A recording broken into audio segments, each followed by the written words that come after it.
In this edition of City News, find out what major company released one of its newest products right here in our own city. Also see how local organizations are putting their foot down to stop domestic violence. Let's see why these folks are already thinking of the holiday season. These stories and much more coming up on City News.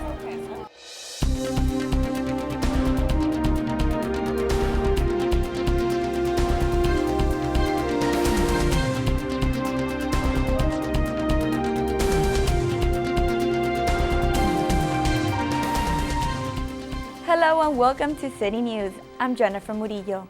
Tesla Motors Incorporated recently unveiled its latest car model at the Hawthorne Airport. We'll bring you more of this exciting event.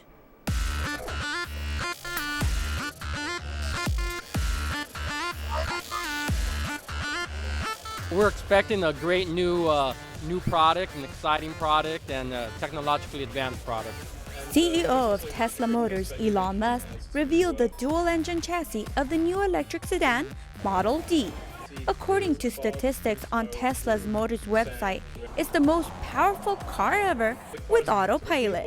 You can actually summon the car, and the car will come to wherever you are, and it'll use the ultrasonic sensors, kind of like a insect antenna, because it can detect even small soft objects with the ultrasonics.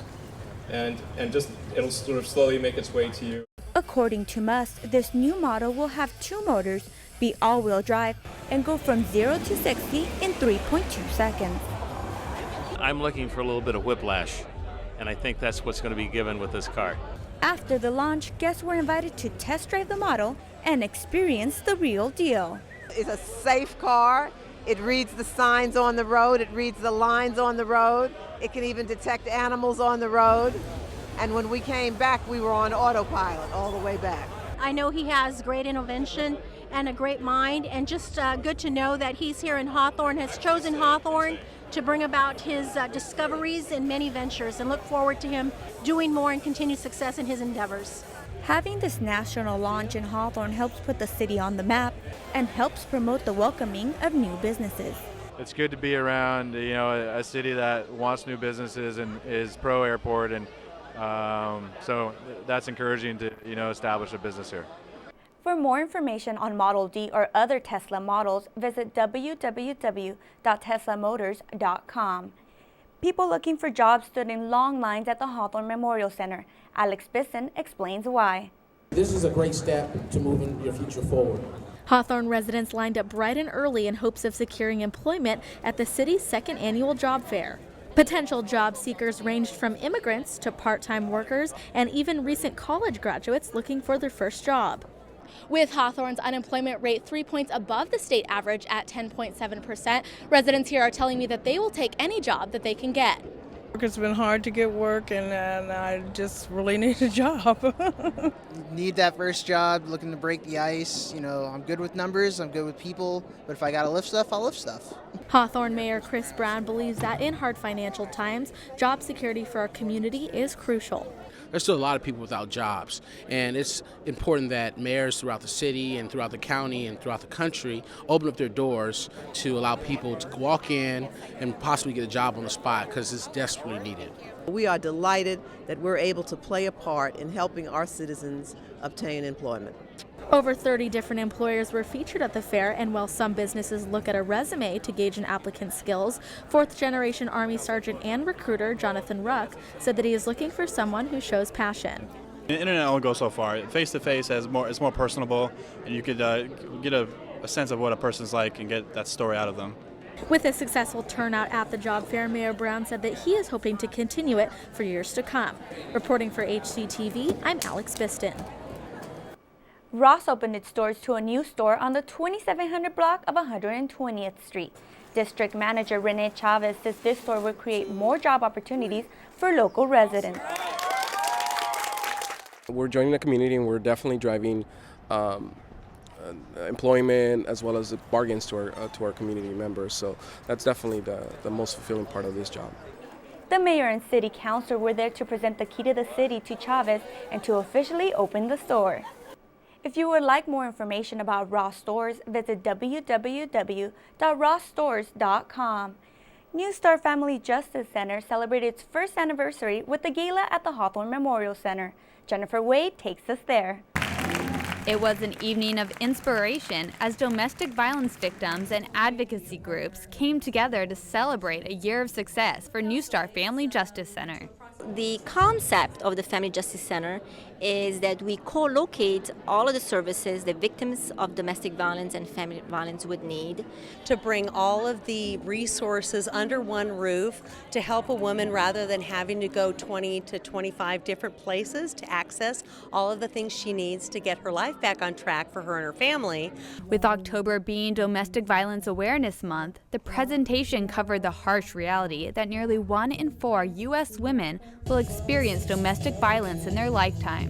I will tell you, domestic violence and domestic disputes and cohabitant issues, for lack of a better word, dominated the calls for service in our community. They're certain that the genesis of the criminal justice system goes all the way back to the home, where a child grew up and saw violence in the home and perpetuated that violence in his own life. Survivors like Karen Gonzalez presented monologues to share their personal encounters with domestic violence and how they made the best out of a bad situation. 3 years ago, I was assaulted by my ex. He abused me to the point where I fought back, and I was placed in jail for 2 days. They falsified the police report. Gonzalez's charges were dropped and she was placed in a shelter where she developed Helping Hands, an organization that helps domestic violence victims obtain basic necessities like food and clothing. It gives me hope that I can change another person's life, that I can share what happened to me and hopefully change and impact that person's life, yes. They've come out of that situation and what they're doing with their lives, and they're going out there and helping other women. It's just so rewarding to know, wow, she came to our center and she didn't have anything, and look at her today. New Star partners shared their goals for the future. Pooja, a 16-year-old founder of For a Change Defend, explained how she hopes to use her self-defense skills for the better of women worldwide. Definitely when girls teach other girls self-defense or even woman empowerment or escaping gender roles, it creates a different sort of environment than like a teacher teaching you or like someone older than you. Pooja is currently working with New Star to create a teen dating violence class. She states that she is willing to forego normal high school activities like homecoming to help a good cause. I've always wanted to help people who are not as privileged, and many underprivileged homes have really broken families that have domestic violence in their families and are subject to sexual assaults and rape. The event concluded with a silent auction, donations, and entertainment from Losing Our High School drama students. Reporting for HCTV, this is Jennifer Wade. For more information on New Star Family Justice Center, visit starfamilycenter.org. The LA County Fire Department partnered with the Hawthorne President's Council to raise funds for Hawthorne families for the holidays. Here's the story. For the past 30-plus years, residents, club organizations, and volunteers have gathered at Hawthorne Memorial Center. I have been supporting this affair for ever since this has been started, and I really enjoy the food, I enjoy the company. It's within me just to help out, do unto others as you want done unto you, be of service, give it to you freely that it was given to you. Both ladies are referring to the annual community barbecue event. Give them to Bob. Is for the holiday assistance program that the Hawthorne President's Council puts together. So we raise money for the Thanksgiving baskets and turkeys. Families that receive assistance during Thanksgiving can also expect toys, food baskets, and gift cards for Christmas. I think Hawthorne residents appreciate the fact that the community is behind them in terms of helping them. It's been amazing. Every year we do this during the fall to give appreciation, and we also give back toys to the needy, and I think it's a very important event. The fundraiser also featured a raffle and silent auction. Organizers say they hope to raise at least $10,000 for the program. For HGTV, I'm Shantae Passmore. To donate or be considered for the Holiday Assistance Program, call Alex Mondado at 310-978-4357. Coming up next on City News, find out if your child is being bullied in your own home. Plus, future innovators are being created in our own backyard. Stay tuned to see how. There's more news ahead. We'll be right back. Welcome back. Richstone Family Center presented a community discussion on cyberbullying.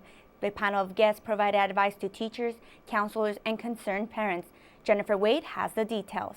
Bullying is no longer limited to the schoolyard. With computers and smartphones, bullies have gained 24/7 access to their victims, allowing cyberbullying into the home. So nobody goes up to the teacher and asks for the tape anymore to put the kick me sign on the child's back. It's done virtually and hands off. And yet that child feels very oppressed. We touched base with local high school students to hear their thoughts on cyberbullying.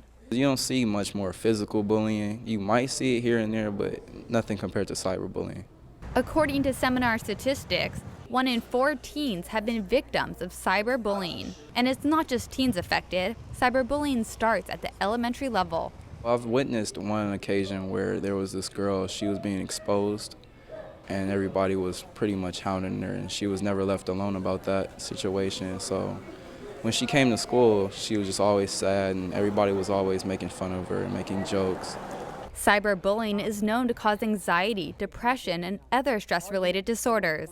The signs that parents can see if their child is being cyberbullied are if the child has been active, using their computer, using their phone a lot, and have now started to step away, use it a lot less, maybe become frightened, maybe they become isolated in other ways. I think it's really critical that we teach our kids that if they are being cyberbullied, that they need to find somebody safe to communicate with, an adult who can help them get through the situation. Detective Escontrias explained how cyberbullying is a nationwide problem due to vague laws. If you say something hurtful, okay, and what is hurtful? Now, do you really want to drag your child into court going after another kid because they said something hurtful? Instead of criminalizing kids, Escontrias thinks parents and children need to be educated about social media. You're going to want to make sure that students understand the right from the wrong and the permanence of posting online. It's important for parents to participate by being engaged. You know, I want to find out more about this new social media website you're using. Can you show me how you use it? Can you show me what you do there? Can you show me your friend's profile? Can you show me what you're talking about? The teens I spoke with felt that cyberbullying should be monitored by their peers and not their parents. My parents don't check it. They just respect my privacy and they don't expect nothing like that to happen. We're starting to see a shift. It used to be Facebook, but since almost all parents and now grandparents know how to use Facebook, kids have shifted into a different realm. Panelists and teens agreed that most cyberbullying occurs over text, Instagram, Twitter, and privatized networks like Snapchat. Panelists also recommend that parents set limits on cell phone use and install a monitoring application. For HCTV, this is Jennifer Wade. For more information on cyberbullying, visit www.stopbullying.gov. This year, over 10 million Californians participated in the annual Great Shakeout earthquake drills. Here in the city of Hawthorne, so did City Hall employees. The purpose of the drill is to teach people everywhere how to protect themselves during a quake. For 10 minutes, Hawthorne City Hall employees closed their offices to participate in the global-wide drill. We just want people to understand what they need to do to keep themselves safe by duck, cover, and hold if they're in an office or in a school setting. If you happen to be outside during a quake, emergency preparedness experts say people should lay on the ground and protect their heads. Additionally, stay away from downed power lines and hazardous materials. For more information and tips on how to stay safe during a natural disaster, visit www.disasterready.org. Hawthorne High School School of Manufacturing and Engineering opened its doors to the community for an open house on National Manufacturing Day. Community members were invited to tour the new facilities and learn more about the engineering program and all it has to offer. We're excited to show off to not only the community but industry and local educators about what we're doing here. We actually have hands-on skill. We can actually see what we're doing. It's not just theory. Students had the opportunity to display the machines they get to use and show off some of the projects they've completed.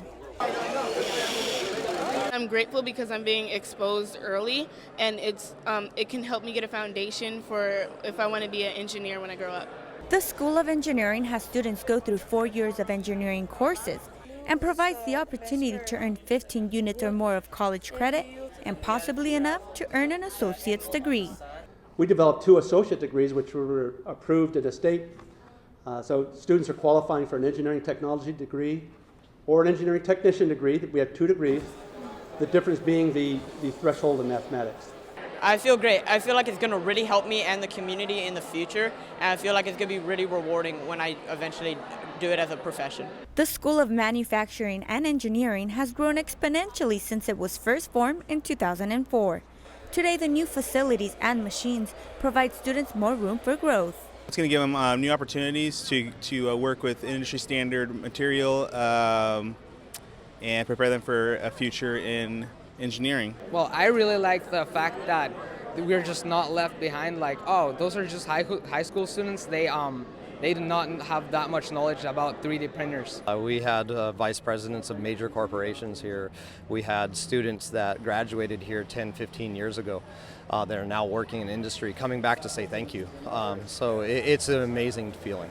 It changed my life because I learned so much through them, through the hand sketching, model designing. Now I'm working for an organization that builds race cars. I do all the oil pumps, dry sump pumps for them, and I design for them on the programs and to get all the guys going. It was really, really nice to see the new facilities. It's nice to see that they're getting support for education. I mean, I know STEM education is getting a lot more support in the state, so it's just really, really nice to see what the kids are going to be able to enjoy. In addition to the existing equipment, advisor Ron Way says they are waiting on more machinery to come.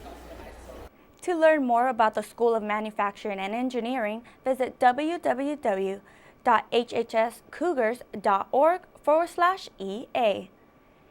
The Hawthorne Teen Center Leadership Group invited all to celebrate Hispanic Heritage Month. I think it's important to teach them about the history and the importance about their culture. After a while, kids, since they're in America, they start forgetting about their roots, so they forget how important it really is. The teens planned out the celebration where they played games, enjoyed live entertainment, and food from different Hispanic regions. We're celebrating other people's cultures and learning more about new things about different people's cultures.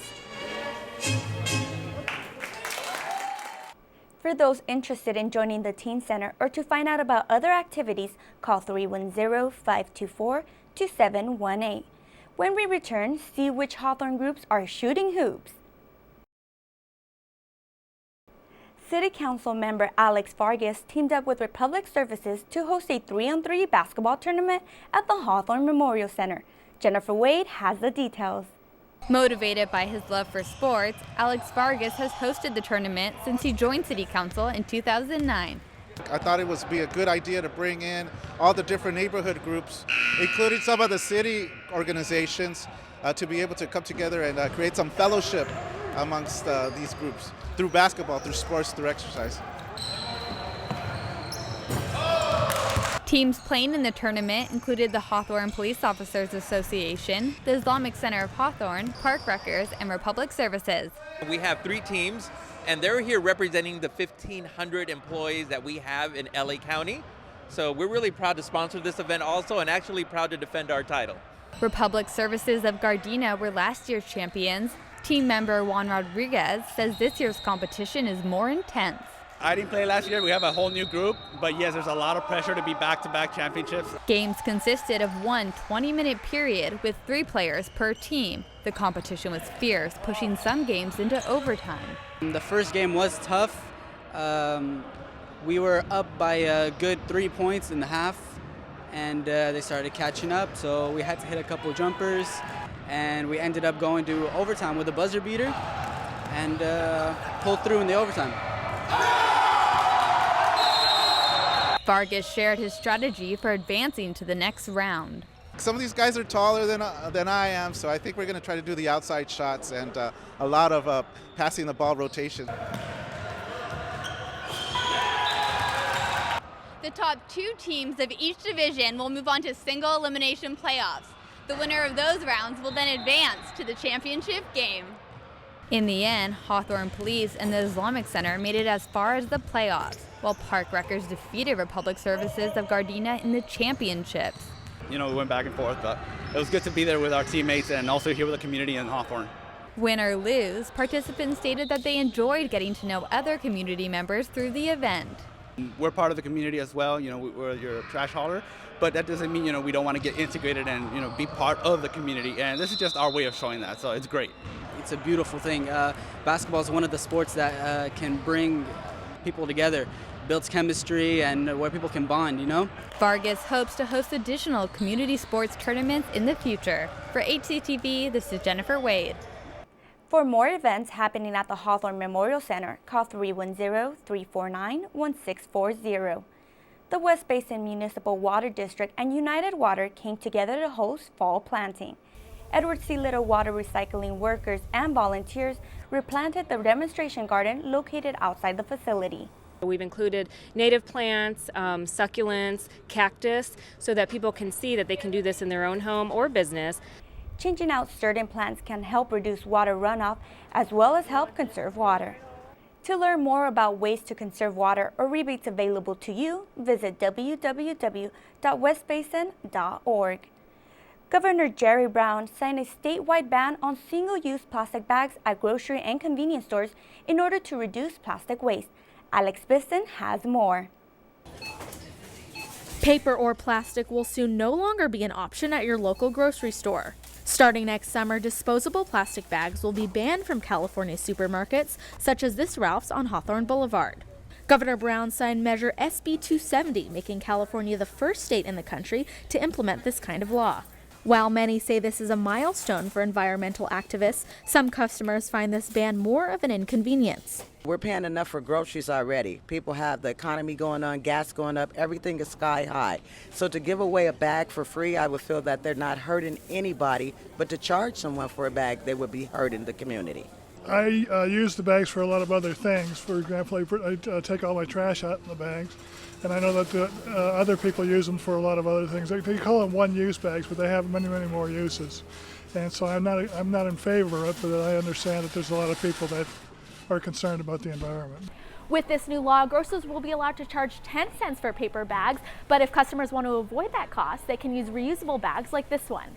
And that's exactly what Hawthorne resident Glenette Tolliver does.